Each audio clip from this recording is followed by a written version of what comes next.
मुख्यमंत्री तिसऱ्यांदा झाल्याच्या नंतर आतापर्यंत कुठेही पब्लिकली कार्यक्रमाला गेलेले नाहीत। पहिल्यांदा पब्लिकली कार्यक्रम घेण्याचा मान हा आष्टी विधानसभा मतदारसंघाला मुख्यमंत्र्यांचा मिळालेला आहे। त्याच्यामुळे आम्ही फार आनंदी आहोत आणि हा जो प्रकल्प आहे हा प्रकल्प आमच्या आष्टी तालुक्यासाठी आष्टी मतदारसंघासाठी एक जीवन वाहिनी म्हणून 1.68 TMC पाणी हे आता आम्हाला मिळालेलं आहे।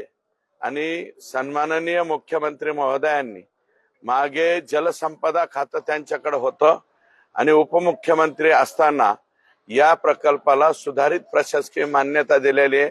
2800 समथिंग कोटीची ही संपूर्ण योजना आता झालेली आहे आणि त्यापैकी 1400 कोटी रुपयाचं काम जे इलेक्शनच्या अगोदर त्यांनी सुरू करण्याची परवानगी दिली, परंतु त्याच्या बोगद्याच्या कामाचा शुभारंभ हा माननीय मुख्यमंत्री महोदय यांच्या हस्ते आणि जलसंपदा मंत्री विखे पाटील साहेब, राम शिंदे साहेब सभापती आपल्या विधान परिषदेचे या सर्वांच्या उपस्थितीमध्ये जिल्ह्यातील सर्व आमदार हे यांच्या उपस्थितीमध्ये हा कार्यक्रम होतोय।